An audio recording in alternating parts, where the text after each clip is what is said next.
Good morning students. आज हम 8th class की सामाजिक विज्ञान की वर्कशीट को सॉल्व करेंगे। इसमें हम पढ़ेंगे राजनीतिक और सामाजिक जीवन हाशियाकरण से निपटना, पार्ट 2। अनुसूचित जाति एवं अनुसूचित जनजाति और आदिवासियों के अधिकारों की रक्षा। हमारे देश में हाशियाई समुदायों के लोगों को भेदभाव और शोषण से बचाने के लिए सरकारी नीतियों के अलावा कई कानून भी बनाए गए हैं, जिनमें इस समूह के लोगों के अधिकारों की रक्षा के प्रावधान हैं। सरकारी नीतियों के अलावा कई और कानून जो हैं वो भी बनाए गए हैं, जो कि हाशियाकरण समुदाय जो है उनकी रक्षा की जा सके, उनके अधिकारों की रक्षा की जा सके। इनमें से कुछ प्रावधान जो हैं या कुछ कानून ऐसे हैं वो हम नीचे अब पढ़ते हैं। यहाँ पर ये पूरा कानूनों का मतलब ये कानून बता रखे हैं। अनुसूचित जाति यानी कि SC और अनुसूचित जनजाति ST अत्याचार निवारण अधिनियम 1989 1989। सबसे पहला देखते हैं यहाँ पे अनुसूचित जाति यानी कि SC, अनुसूचित जनजाति। अब मैं अनुसूचित जाति को यहाँ पर SC बोलूँगी और अनुसूचित जनजाति को ST बोलूँगी, थोड़ा शॉर्ट पड़ता है बोलने में।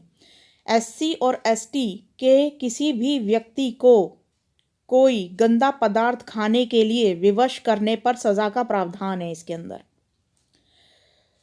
यानी कि कोई भी अगर SC और ST के किसी भी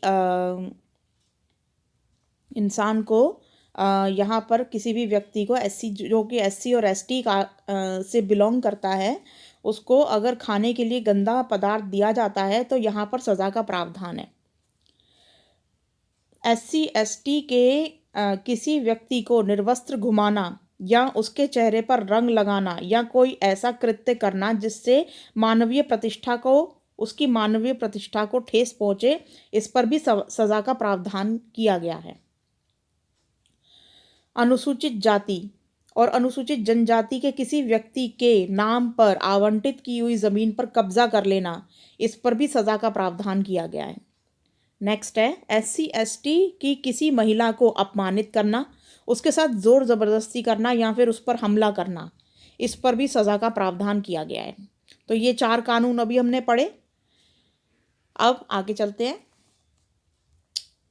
यह कानून 1989 में यानी कि 1989 में इन समुदायों की मांगों के जवाब में बनाया गया था। कौन से समुदाय, हम किस समुदाय की बात कर रहे हैं यहाँ पर? हाशियाई समुदाय के बारे में। तो इन जो SC ST की ही मांग पर इन कानूनों को बनाया गया था। इस कानून में शारीरिक रूप से खौफनाक और नैतिक रूप से निंदनीय अपमान के स्वरूपों में फर्क कर सूची दी गई है। इसका मकसद दोषी लोगों को कानून के समक्ष लाना था।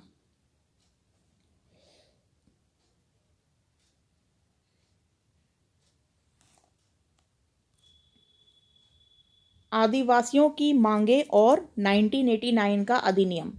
1989 का अधिनियम एक और वजह से महत्वपूर्ण आदिवासी कार्यकर्ता अपनी मतलब ये अधिनियम जो है 1989 वाला, जिसके अभी हमने ऊपर कानून पढ़े, ये इस वजह से भी महत्वपूर्ण है क्योंकि इसमें आदिवासी कार्यकर्ता अपनी परंपरागत जमीन पर अपने कब्जे की बहाली के लिए इस कानून का सहारा लेते हैं। संवैधानिक रूप से आदिवासियों की जमीन को किसी गैर आदिवासी व्यक्तियों को नहीं बेचा जा सकता। जहां ऐसा हुआ है वहां संविधान की गरिमा बनाए रखने के लिए उन्हें उनकी ज़मीन वापस मिलनी चाहिए। अगर ऐसा होता है ना कि मतलब जैसे आदिवासी जहाँ पर रहते हैं और उनकी ज़मीन अगर कोई कब्जा लेता है तो वो इसके लिए कोर्ट में अपील कर सकते हैं,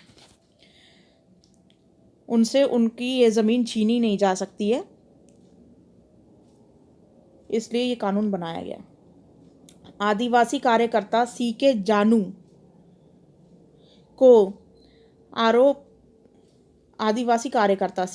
का आरोप है कि आदिवासियों के संवैधानिक कानूनों का उल्लंघन करने वालों में विभिन्न प्रदेशों की सरकारें भी पीछे नहीं हैं। अब ये जो सीके ये आदिवासी कार्यकर्ता हैं जो कि सीके जानू जिनका नाम है, इन्होंने ये आरोप लगाया है कि सरकारें भी जो हैं आदिवासियों की जगह हड़प लेती हैं। यही सरकार है जो लकड़ी व्यापार, पेपर मिल आदि के नाम पर गैर आदिवासी घुसपैठियों को जनजाति जमीनों का दोहन करने और आदिवासियों को उनके परंपरागत जंगलों से उजाड़ने की छूट देते हैं। अच्छा, तो यहाँ पर जो सीके जानू हैं उन्होंने ये आरोप लगाया सरकार पर कि वो खुद ही जो है ना आदिवासियों की के नाम पर जो ज़मीन अलॉट की गई है उसको बड़ी बड़ी फैक्ट्रियों को बेच देते हैं, जैसे पेपर मिल बनाने वाले को, क्योंकि आदिवासी कहाँ रहते हैं, जंगल में रहते हैं, और जंगल में क्या होते हैं, पेड़। तो पेपर बनाने के लिए भी पेड़, सफ़ेदा के पेड़ चाहिए होते हैं, लकड़ी के व्यापार के लिए भी पेड़ चाहिए होते हैं, तो ऐसी कंपनियों को बेच देते हैं। ये सरकारी मतलब बेच देती है ऐसी कंपनियों को पैसों के लालच में। और ये लोग क्या करते हैं, फिर पेड़ों को उखाड़ कर और उनका ये दोहन करते हैं, पेड़ों से ये सामान बनाते हैं और आदिवासियों को वहाँ से हटा देते हैं, या फिर आदिवासियों को बहुत कम कीमत पर वहाँ पर काम देते हैं, और मतलब कुल मिला के जंगल उजाड़ कर रख देते हैं। तो उनका कहना ये है। इसके अलावा जंगलों को आरक्षित या अभयारण्य घोषित करके भी लोगों को वहाँ से बेदखल किया जा रहा है। इसके अलावा जंगलों को आरक्षित या अभयारण्य घोषित करके भी लोगों को वहाँ से बेदखल किया जा रहा है। तो अब ये जो जंगल, अब यहाँ पे हम आदिवासियों के अधिकारों के बारे में पढ़ रहे हैं, तो यहाँ पे जंगलों की बात तो होना स्वाभाविक है, क्योंकि आदिवासी ज़्यादातर जंगलों में ही रहते हैं। तो जंगलों के अंदर आजकल क्या मतलब काफ़ी टाइम से देखा जा रहा है कि जगह जगह जहाँ पर कुछ वन्य जीवों की कुछ खास प्रजाति पाई जाती है, तो उसको क्या घोषित कर देते हैं, अभयारण्य, या फिर उन जीव जंतुओं के लिए आरक्षित क्षेत्र, जैसे कि नेशनल पार्क्स हो गए, ये सब घोषित कर देते हैं उनको कि हम यहाँ पर नेशनल पार्क या जू या ऐसा कुछ बनाएंगे, तो अब आपको ये जगह खाली करनी होगी, और वहाँ से आदिवासियों को हटा दिया जाता है। अब सुश्री जानू का यह भी कहना है कि जब सरकार आदिवासियों से छीनी गई जमीन पर औद्योगिक या अन्य परियोजनाओं के निर्माण के लिए बेहिसाब पैसा खर्च कर रही है, तो इन विस्थापितों के पुनर्वास देने के लिए मामूली सा खर्चा करने की में क्यों हिचकिचाती है। यहाँ पे जो कार्यकर्ता सीके जानू हैं उनका ये भी कहना है कि अगर आदिवासियों से जगह सरकार छीन रही है और ऐसे उद्योगों और कंपनियों को जो है जगह दे रही है, तो ये जो यहाँ से आदिवासी हटाए गए हैं जंगल से और उनकी जगह उद्योग स्थापित कर दिए, अब इन हटाए हुए आदिवासियों को फिर थोड़ा सा पैसा देकर उनको कहीं और भी तो बसाना चाहिए, या फिर उनको ऐसे ही मतलब छोड़ दिया भगवान भरोसे कि बस जाओ तुम, अब हमने जगह ले ली, अब जाओ। ऐसे नहीं छोड़ना चाहिए ना, उनको कहीं बसाना चाहिए। तो उनका कहना ये है कि उनको थोड़ा सा और खर्चा देकर कि उनको कोई जंगल के आसपास ही कोई घर बना के दे दिया या कोई ऐसी कॉलोनी बना के दे दी कि आप लोग यहाँ रहो, लेकिन हमें यहाँ का जो मेन जगह जहाँ पर आप पहले बसते थे वो हमें दे दो, और आप ये नई जगह पर हम आपको फ्लैट दे रहे हैं या घर दे रहे हैं, आप इनमें रहो। तो ऐसे इस तरीके से बसाना चाहिए। ये सरकार जो है वो मतलब वो थोड़ा सा और खर्चा करके इनको पुनर्वास यानी कि उनको दोबारा बसाकर देना चाहिए। तो यहाँ पर इनकी ये कंप्लेंट है कि आदिवासियों के साथ ये सब किया जाता है। तो क्रियाकलाप, पौधा लगाते हुए अपना एक चित्र बनाओ और लिखो पेड़ को काटने से क्या क्या हानियाँ हो सकती हैं। तो ये तो एक क्रियाकलाप है, करना चाहो तो कर लेना, कि पेड़ को लगाते हुए अपना एक चित्र बनाना, कॉपी के अंदर आप कर सकते हो, और पेड़ों को काटने से क्या क्या हानियाँ हो सकती हैं आप अपनी जो सोच है उसके आधार पर इसका आंसर लिख सकते हो। तो फर्स्ट क्वेश्चन यहाँ पर ये है, अनुसूचित जाति अनुसूचित जनजाति यानी कि SC और ST कानून बनाने की ज़रूरत क्यों पड़ी। तो यहाँ पर देखिए सबसे ऊपर ही आंसर लिखा हुआ है। यहाँ पर हमारे देश में हाशियाई समुदाय के लोगों के भेदभाव और शोषण से बचाने के लिए सरकारी नीतियों के अलावा कई कानून बनाए गए जिससे कि उन समूहों के लोगों के अधिकारों की रक्षा का प्रावधान किया जा सके। तो यहाँ पर यहाँ तक आंसर है, ठीक है, यहाँ से लेकर यहाँ तक जहाँ पर मैंने निशान लगाया यहाँ तक, तो ये फर्स्ट का आंसर हो जाएगा।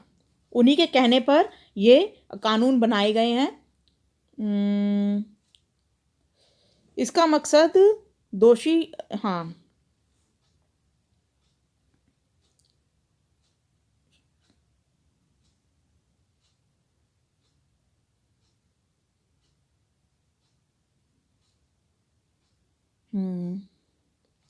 ये प्रावधान इसलिए बनाए गए, यहाँ पर ये भी लाइन आप ऐड कर सकते हैं, इसका मकसद दोषी लोगों को कानून के समक्ष लाना था। मतलब इन जो SC ST लोगों के साथ कुछ अपमानजनक जो भेदभाव किया जाता था, ऐसे दोषियों को कानून के सामने लाना बहुत ज़रूरी हो गया था। इसलिए हाशियाई समुदाय की डिमांड पर ही, हाशियाई समुदाय की मांग पर ही ऐसे कानून लाए गए।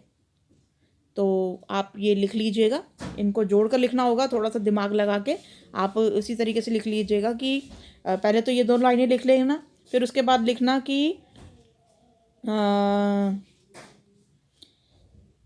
इस तरीके के कानूनों का मकसद ये था कि जो लोग SC ST लोगों से या हाशियाई लोगों से जो भेदभाव करते थे उनको कानून के समक्ष लाना था। तो इस तरीके से आप जोड़कर लिख लीजिएगा। नेक्स्ट है क्वेश्चन यहाँ पर, अनुसूचित जनजाति कानून 1989 के मुख्य बिंदु कौन से थे? तो यहाँ पर अब हम इसके मुख्य बिंदु पढ़ेंगे। तो ये थे इसके मुख्य बिंदु, ये 4। आपको या तो आप पूरा का पूरा यही बना लो सेकंड क्वेश्चन में, बिल्कुल एज इट इज़, नहीं तो फिर आप पॉइंट्स में लिख लेना इन्हीं 4 को। पहले ऊपर हेडिंग डाल देना ये पूरा, और फिर उसके बाद इन्हीं 4 कानूनों को आप पॉइंट्स में लिख दो या फिर ऐसे ही बॉक्सेस बना के लिख दो, ये आपकी मर्जी है। नेक्स्ट है थर्ड क्वेश्चन, आदिवासियों को उनकी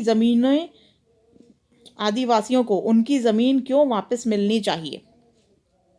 क्योंकि वो जो आदिवासी हैं ये यहाँ पर परंपरागत रूप से रहते आए हैं और ये उन्हीं की ही ज़मीन है। अगर देखा जाए कायदे से तो ये जो जंगल है ये उनकी ही ज़मीन कही जाएगी, क्योंकि वो वहाँ पर सदियों से रहते आ रहे हैं। इस पर सरकार से पहले उन आदिवासियों का हक है। और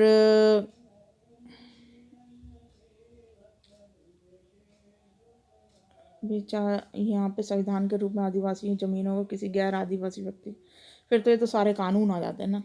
हाँ, तो आपको ये अपनी तरफ से ही लिखना होगा कि ये जो आदिवासियों की जो ज़मीन है उनको वापस मिलनी चाहिए, क्योंकि वो उन्हीं की ज़मीन है और वो वहाँ पे सदियों से रहते आ रहे हैं, तो उनको मिलनी चाहिए।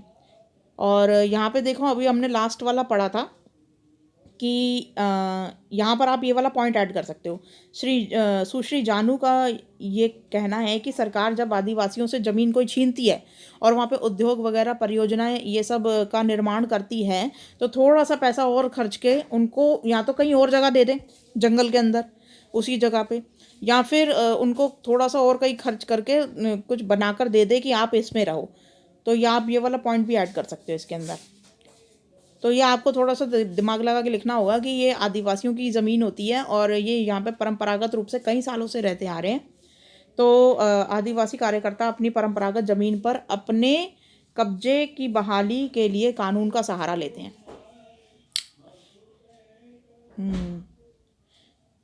तो ये आदिवासियों की परंपरागत ज़मीन होती है, तो अगर सरकार इनसे लेती है तो उनको फिर पुनर्वास के लिए ये सब करना चाहिए। उनके पुनर्वास के लिए योजना को बनाना चाहिए या फिर कुल मिला के उनको घर अलॉट कराने चाहिए। तो ये आपको अपने दिमाग से लिखना होगा भी आंसर। तो नेक्स्ट क्वेश्चन नंबर 4 है, अपने अनुभव के अनुसार बताइए कि आदिवासी की मदद के लिए आपके क्या सुझाव हैं।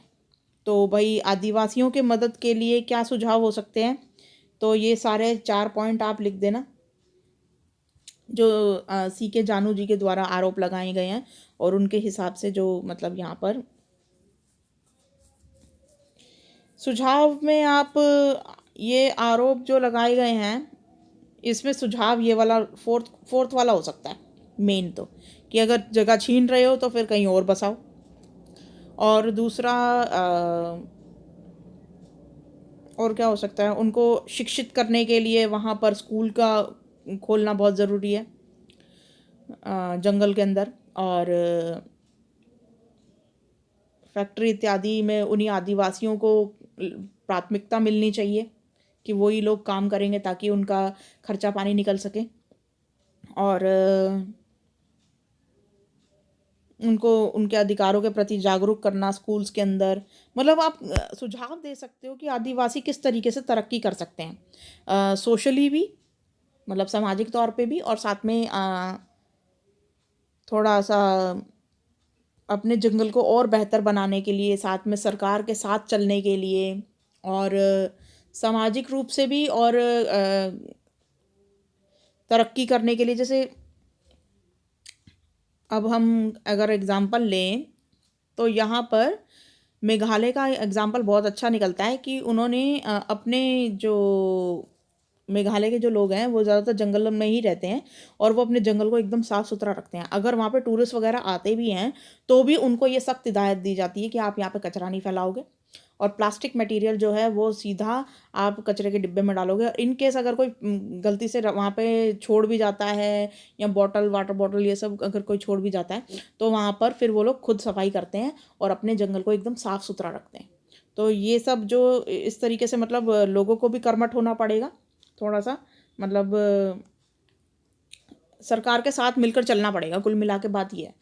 और सरकार को भी अपनी ये डिमांड बतानी होगी कि आप इस तरीके से अगर कोई कानून अगर हनन करता है आदिवासियों के हितों का, तो उसको भी फिर आदिवासियों को भी इनिशिएटिव लेना चाहिए कि सरकार को ये बताए कि ये कानून ठीक नहीं है। तो इसके लिए जो पढ़ाई लिखाई बहुत ज़रूरी है ताकि वो इस चीज़ के लिए कार्रवाई कर सकें।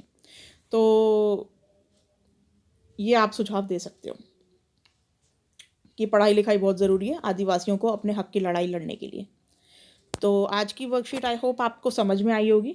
और अनुसूचित जाति और जनजाति और साथ में आदिवासियों का के जो हितों की, मतलब उनकी डिमांड्स और उनके हित और उनके लिए काम बने हुए कानूनों के बारे में आपको कुछ समझ में आया होगा। और ये जो अधिनियम है ये बहुत इम्पॉर्टेंट है, 1989 वाला। इसको ज़रा दिमाग में रखना कि भाई ये किस किस के लिए बना हुआ है। एक तो अनुसूचित जाति यानी कि एससी लोगों के लिए, और ये एसटी लोगों के लिए, और साथ में आदिवासियों के लिए। तो ये बेसिकली अगर एग्ज़ाम में आता है तो आपको ये अधिनियम इतना तो पता ही होना चाहिए कि 1989 में कोई अधिनियम बना था जो कि एससी, एसटी और किसके लिए, आदिवासियों के लिए बनाया गया था। तो ये हाशियाकरण के जो पढ़ाया जा रहा है आपको, तो इसको थोड़ा सा दिमाग में रखो और समझो इस चीज़ को कि अगर किसी समुदाय के साथ अगर कुछ गलत होता है तो फिर वही समुदाय जब सरकार से डिमांड करता है कि उनको उनके हक और अधिकार दिए जाए तो किस तरीके से कानून बनते हैं, ये सब आपको पता होना चाहिए। तो आज की वर्कशीट आई होप आपको समझ में आई होगी। Thank you.